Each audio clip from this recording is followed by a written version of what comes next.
Ngayong umaga naman po, ang ating pag-aaralan ay tungkol sa kung paano mahalin at tanggapin ang isa't isa sa kabila ng ating mga pagkakaiba-iba. Paano natin mamahalin ang isa't isa sa kabila ng ating mga pagkakaiba-iba. Totoo pong napakarami nating mga differences o mga pagkakaiba-iba. Di ba po, tingnan lang natin ang ating mga sarili. Tumindig tayo sa isang salamin at tingnan natin ang ating mga sarili mula ulo hanggang mga paa. Makikita natin ang ating napakalaking kaibahan sa isa't isa. We have our own beauty and uniqueness. Magkakaiba tayo ng katangian, ng mga pag-iisip, ng mga pag-uugali. Kaya nga po, kahit ultimong identical twins na yung kambal na magkapatid, ay wala tayong makikita na sila'y magkatulad o perfectly identical in every way. Maaring sila'y magkamukha ng mata, ng ilong, ng labi, o palaging magkatulad ng pananamit, pareho ng pananalita, ngunit lilitaw pa rin ang kanilang pagkakaiba. At tayo po mismo na nasa loob ng iglesyang ito, ay kitang-kita ang ating mga pagkakaiba. Tingnan nyo nga po ang inyong katabi, di ba? Kitang-kita ang ating mga pagkakaiba. At dahil sa mga pagkakaiba nating ito, tayo mismo ay hindi natin maiwasan ang magbanggaan at magkiskisan ng mga pagkatao at pag-uugali. Noong bagong mananampalataya pa lang po tayo, di ba? Hindi natin mapapansin ang ugali agad ng ating kapatid. Ay, ganito pala si Ma'am Jessa, di ba? Hindi agad natin siya napansin na ganun pala siya. Hindi rin naman agad natin pinapakita yung totoong tayo. Ang totoo nating mga pagkatao, ang totoo nating mga pag-uugali. Kung sino ba tayo sa ating tahanan, hindi natin yung dinadala agad dito sa ating iglesia. Dahil lahat tayo ay nakakubli pa sa ating kanya-kanyang mga maskara. Ngunit habang tumatagal ang panahon at lumalalim ang relasyon natin sa isa't isa, dito ay unti-unting lumalabas ang tunay nating mga pagkatao. Kung sa unay maayos agad ang relasyon natin sa isa't isa bilang magkakapatid sa Panginoon, darating yung panahon na lalabas yung mga gusto at ayaw natin sa isa't isa. Mayroong mga kaibahan at pagkakaiba-iba na maaaring maging sanhi ng pagkakawatak-watak o di kaya'y pagkakaunawaan o di pagkakaunawaan sa loob ng iglesia. Kaya mahalaga pong maunawaan natin at bigyang halaga ang mga pagkakaiba-iba sa loob ng iglesia upang makamit natin ang tunay na pagmamahalan, pagkakaisa at paglilingkod sa Diyos. Ngayong umaga po, narito ang 3 hakbang kung paano natin mamahalin ang isa't isa sa kabila ng ating pagkakaiba-iba. Una, unawain ang pagkakaiba-iba. Unawain ang pagkakaiba-iba. Sabi po sa Galatia 3 verse 28. Galatia 3 verse 28, wala nang pagkakaiba ang Hudyo at ang Griego, ang alipin at ang malaya, ang lalaki at ang babae, kayong lahat ay iisa na dahil sa inyong pakikipag-isa kay Kristo Jesus. Kung sa mabilisang tingin lamang po, kung ating titingnan ang mga alagad ni Jesus, ay mukhang pare-pareho, hindi po ba? Sila ay mga lalaking Hudyo, ilan sa kanila ay mangingisda, bago sila tinawag ni Jesus. Yung iba naman po ay hindi naman binanggit sa Biblia kung ano ang hanap buhay nila bago sila naging disipulo. Pero ang alam po natin, tinawag ni Jesus si Mateo na habang siya'y nakaupo at nangongolekta ng buwis sa mga tao. Sabi po yun sa Mateo 9 verse 9, umalis si Jesus sa lugar na iyon. Sa kanyang paglakad, nakita niya ang isang taong ang pangalay Mateo. Nakaupo ito sa paningilan ng buwis. Sinabi ni Jesus sa kanya, sumunod ka sa akin. Tumindig si Mateo at sumunod sa kanya. Isinulat po ni Mateo ito dahil importante na malaman ng mga Hudyo na babasa ng kanyang sulat. Bakit po ito mahalaga? Dahil galit ang mga Hudyo sa mga nangongolekta ng buwis. Si Mateo ay nagtatrabaho para sa mga Romano, ang bansang may sakop sa kanila. Kinukuha nila ang buwis na pera ng taong bayan at iyon naman ang ginagamit para ipakain at ipantustos sa mga sundalong Romano na naghahasik ng kalupitan sa mga Hudyo. Kaya grabe na lamang po ang galit ng mga Hudyo sa mga maniningil ng buwis katulad ni Mateo. Sa grupo po ng 12 alagad ni Jesus, kasama ang isang lalaki na ang pangalan ay Simon. Di po ba kung mababasa natin? Ang tawag sa kanya ng mga kasama niya ay makabayan o zelot. Galing si Simon sa isang partido na pisikal na lumalaban at gumagamit ng dahas para paalisin ang mga Romano sa kanilang bansa. Ang partidong ito ay galit sa mga Pariseo dahil hindi sila gumagawa ng paraan para umalis ang mga Romano. Pero mas matindi ang galit nila sa mga taong tumutulong sa mga Romano. At sino po iyon? Si Mateo. Katulad noon na ginagawa noon ni Mateo bilang isang maniningil ng buwis. Isipin na lamang po natin kung paano yung pag-uusap ni na Simon at Mateo. Di ba pareha silang tinawag ni Jesus. Isipin natin kung paano sila nag-uusap kapag sila'y magkasama. Pero ang katotohanan po dito, pareha silang tinawag ni Jesus. Pareha silang mahal ni Jesus. Sa pamamagitan ni Jesus, sila ay dinala sa isang samahan ng mga taong hindi naman talaga magkakaibigan, na hindi naman normal na magkakasama at magkakampi. Sinikap ni Jesus habang nabubuhay siya na ituro sa kanila ang tungkol sa kaharian ng Diyos, kung saan wala na ang mga alitan, ang labanan, ang mga kampihan, na tulad dati ng buhay ni na Simon at Mateo. Ang iglesia po natin o ang church ay hindi samahan ng mga taong magkakatulad o magkakaiba. Ulitin ko po, ang church ay hindi samahan ng mga taong magkakatulad o magkakapareho. Ito po ay samahan o kapatiran ng mga naiiba at magkakaiba. Ang iglesia po natin ay samahan ng mga taong naiiba at magkakaiba. Ngunit nagiging isa dahil sa pananalig natin kay Kristo Jesus. Sinasabi sa Galatia 3:28 na ang lahat ay pantay-pantay na sa Diyos. Wala nang pinagkaiba ang Hudyo sa Griego, ang alipin at ang malaya o ang mayaman sa mahirap, ang lalaki sa babae, dahil tayong lahat ay iisa na dahil sa ating pananalig at pakikipag-isa kay Kristo Jesus. Ipinapahayag po sa atin ni Pablo na ang lahat ay magkakapantay-pantay sa harap ng Diyos. Walang pinipili ang Diyos base sa kasarian man yan, sa anumang lahi o katayuan sa buhay. Ang lahat ay tinatanggap at ang lahat ay tinatawag na maging bahagi ng kanyang kaharian. Ang lahat ay tinatanggap at ang lahat ay tinatawag na maging bahagi ng kanyang kaharian. Ang pagkakaiba-iba ay hindi dapat maging hadlang sa ating pagkakaisa at pagmamahalan. Sa halip po na ang pagturing sa pagkakaiba-iba bilang hadlang, ang mga ito ay dapat na maging daan upang lalo nating palalimin ang ugnayan natin sa isa't isa, ang ugnayan natin sa Diyos. Sapagkat sa pananampalataya kay Kristo, tayo ay nagiging isa. Bilang magkakapatid po sa Panginoon, tayong lahat ay may responsibilidad na magpakita ng paggalang, ng pagmamahal at pag-unawa sa bawat isa sa atin. Ang pagkakaiba-iba ang nagpapayaman sa ating karanasan at nagpapalakas sa ating pagkakaisa bilang mga lingkod ni Kristo.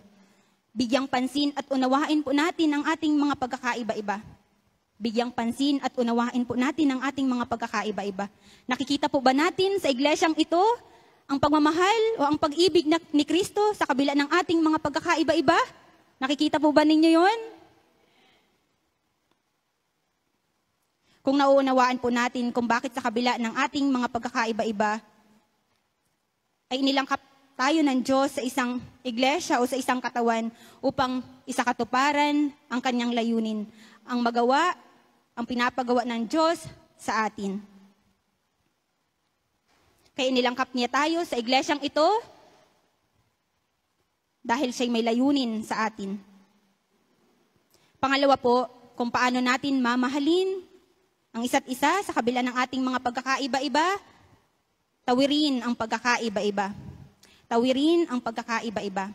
Sabi po sa Awit 133 verse 1, Awit 133 verse 1, napakaligaya at kahanga-hanga sa ating pagmasid, ang nagkakaisa't laging sama-sama na magkakapatid.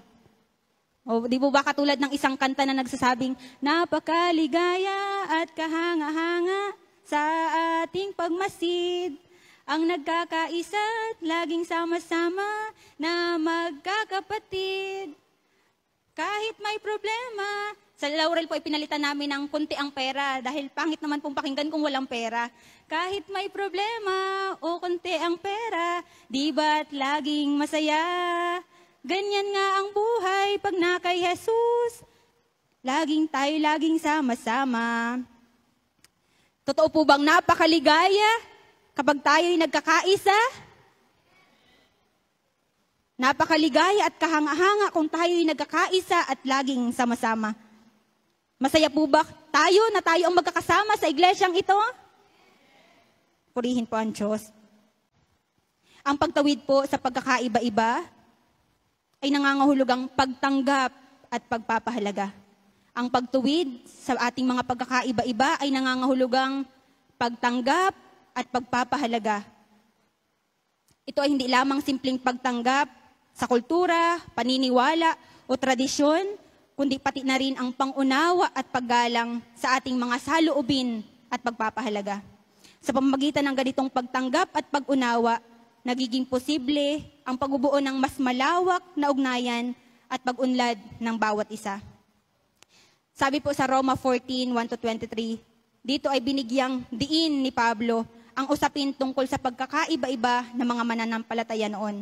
Dahil nga po nagsimula ng makonvert ang mga hintil o ang mga non-Jewish converts, hindi maiiwasang umusbong ang iba't ibang mga paniniwala, gaya ng ano ang dapat nakainin at hindi dapat kainin.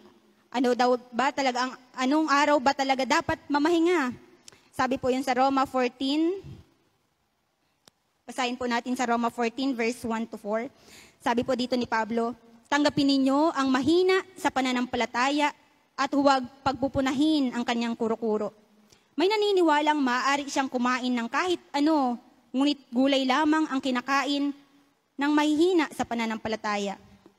Huwag hamakin ng kumakain ng kahit ano, ang kumakain lamang ng gulay.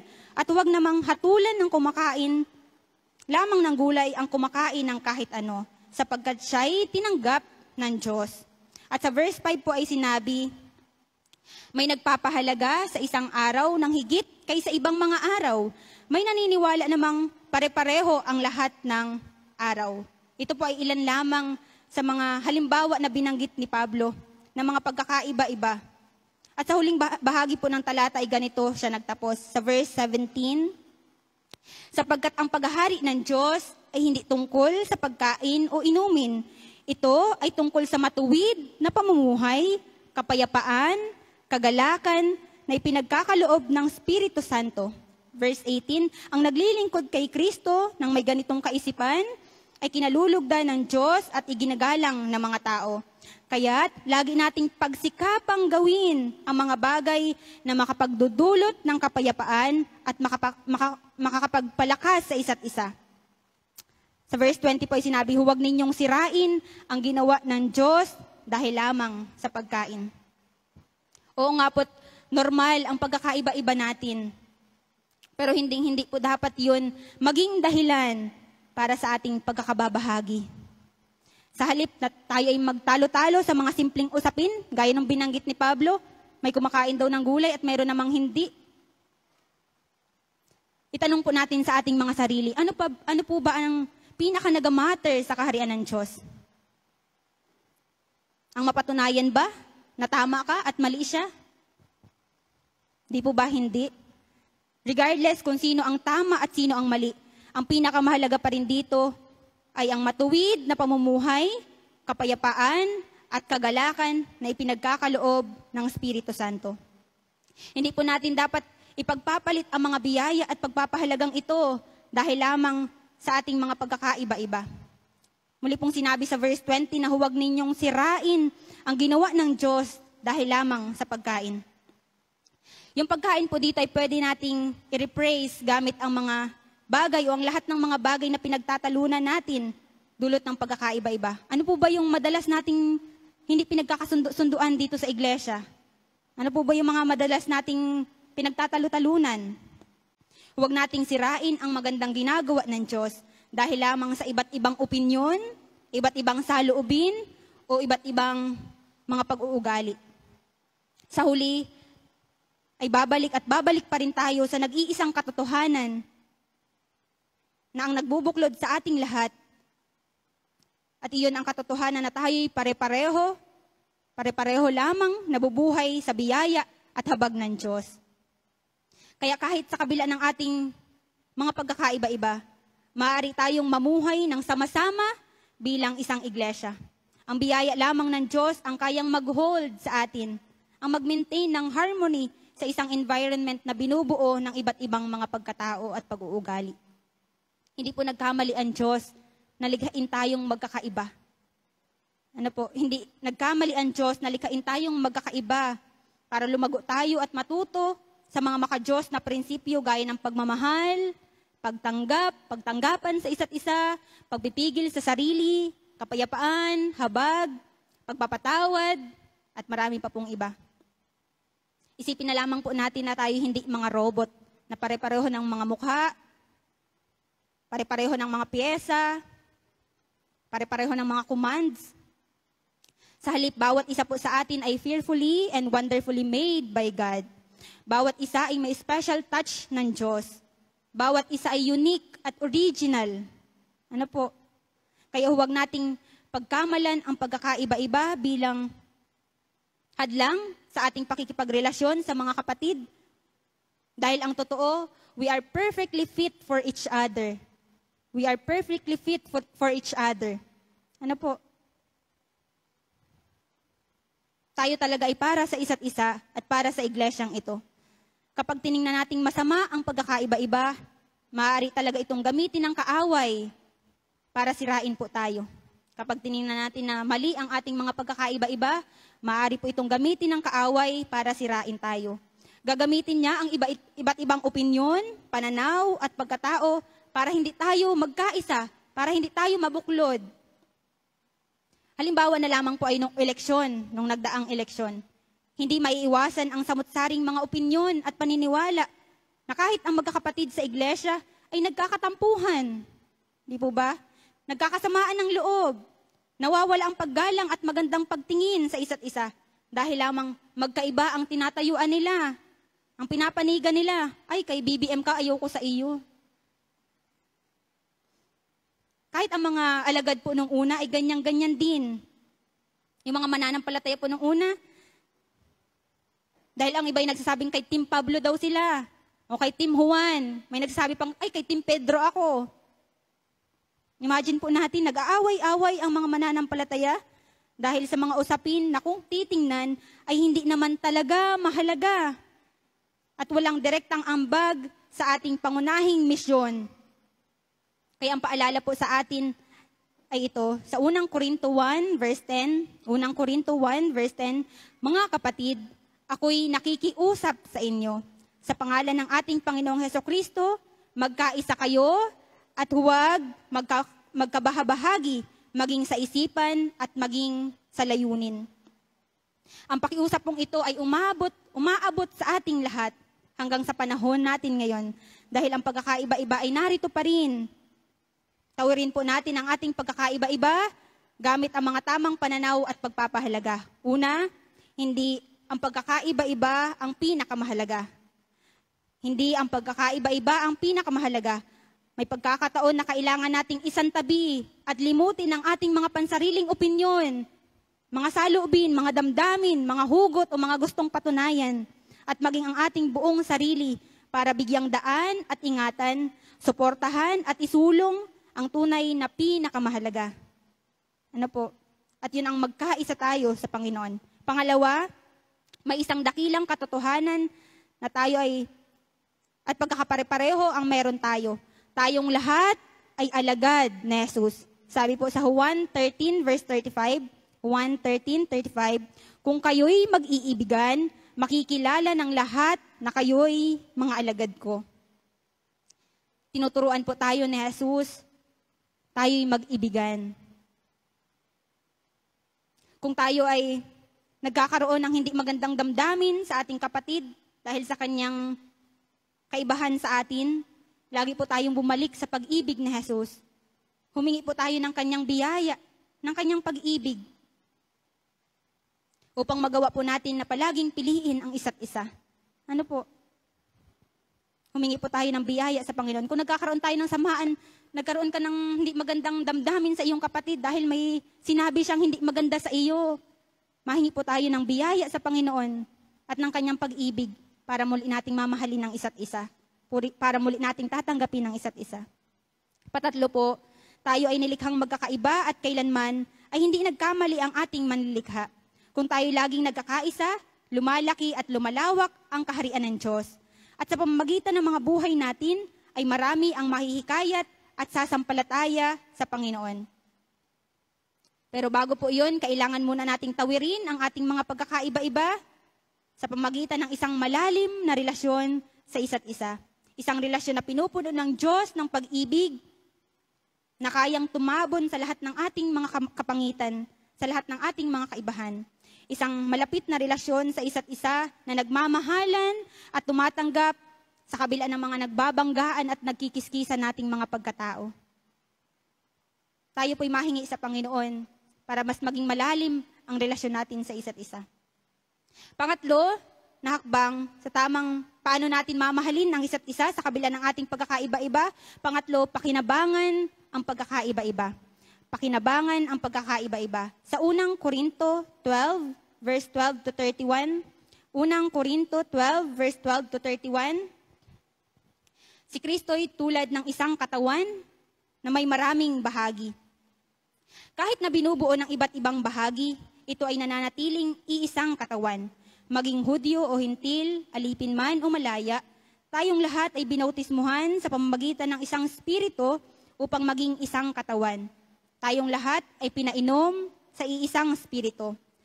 Ang katawan ay binubuo ng maraming bahagi at hindi ng iisang bahagi lamang. Kung sasabihin ng paa, hindi ako kamay, kaya't hindi ako bahagi ng katawan. Hindi na nga ba ito bahagi ng katawan? Kung sasabihin ng tenga, hindi ako mata, kaya't hindi ako bahagi ng katawan. Hindi na nga ba ito bahagi ng katawan? Kung puro mata lamang ang buong katawan, paano ito makaririnig? Kung puro tenga lamang ang buong katawan, paano ito makakaamoy?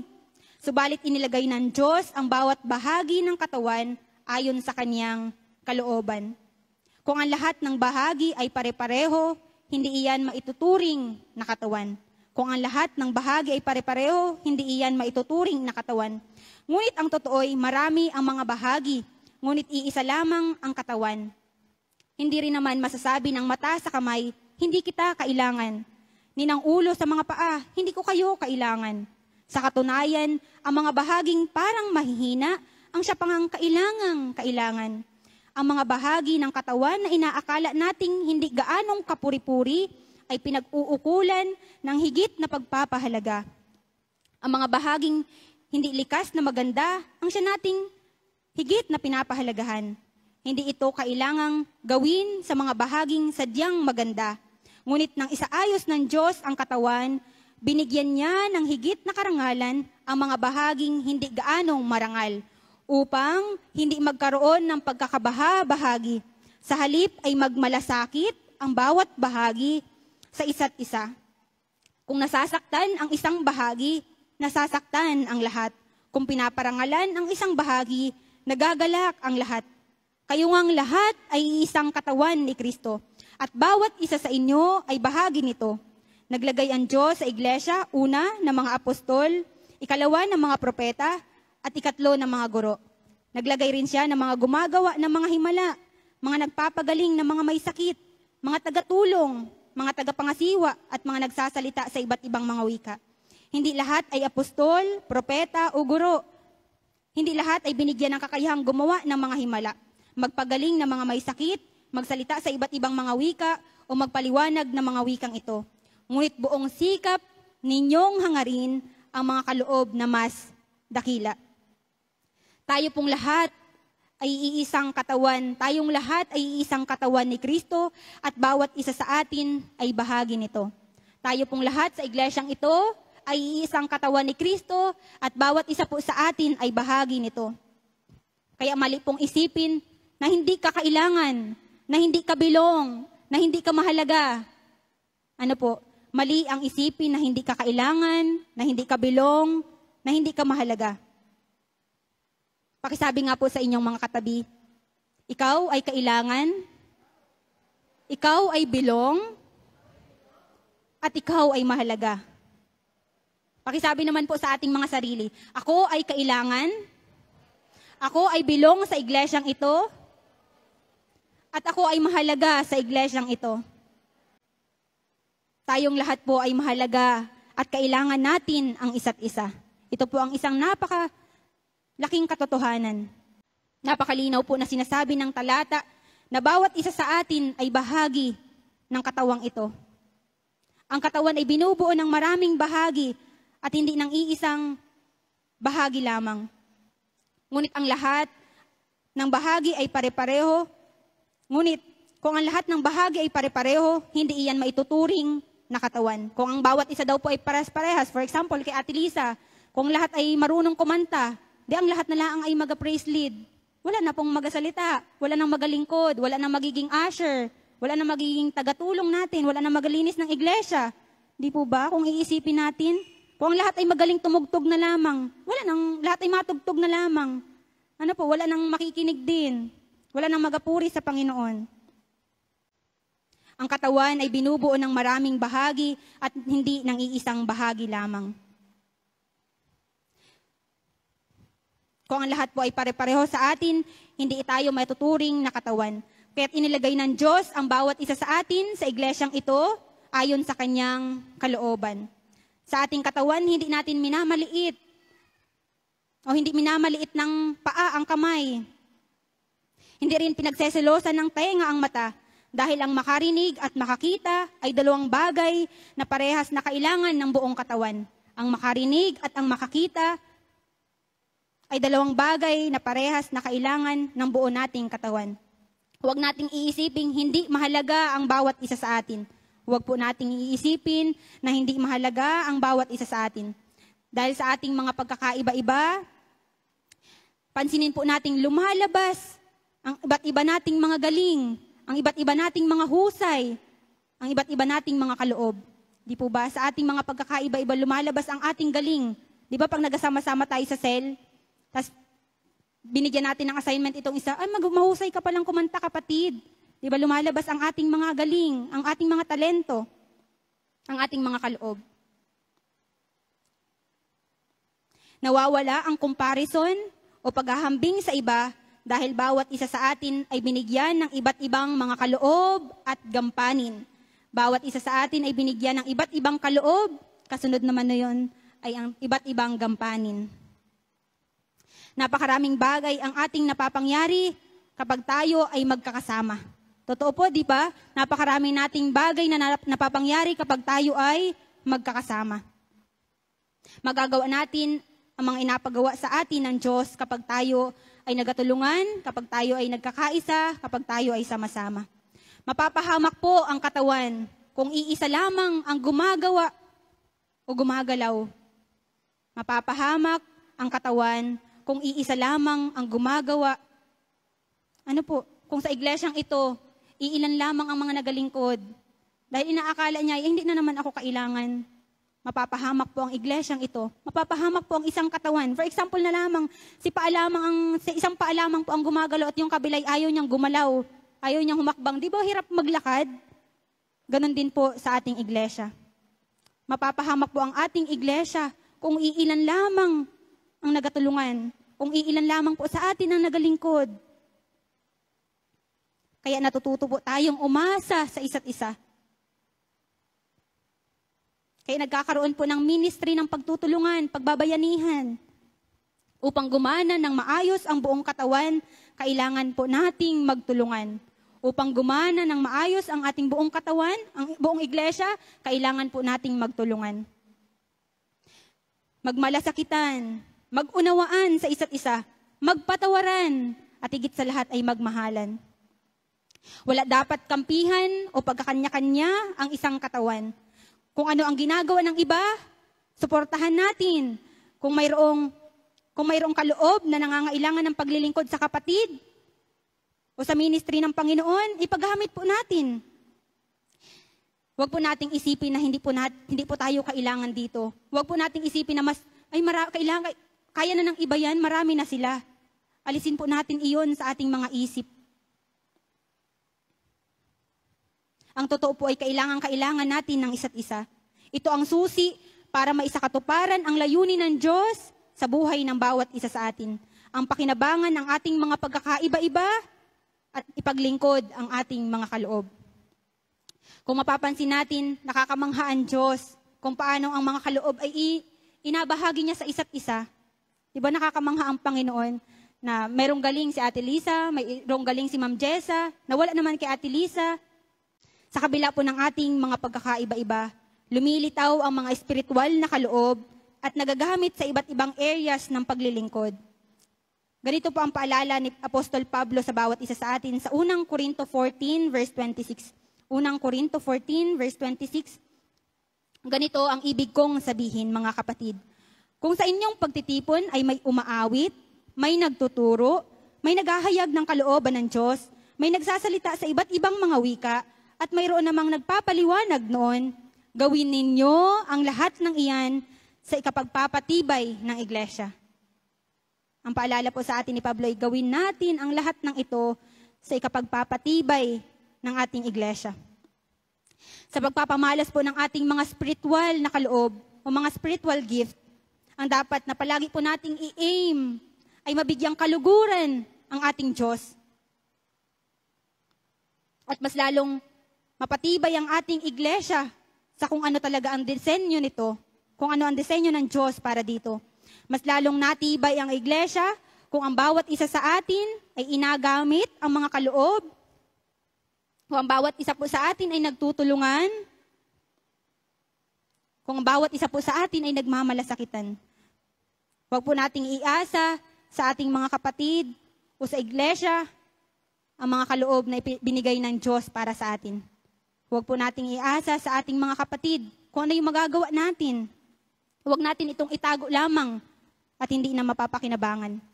Ilabas po natin ang ating mga galing, ang ating husay. Kung ang ilan ay mahuhusay sa pagtatanim, ipaglingkod po yun. Ang husay ay sa pagbabahagi ng ebanghelyo, ipagamit po natin iyon.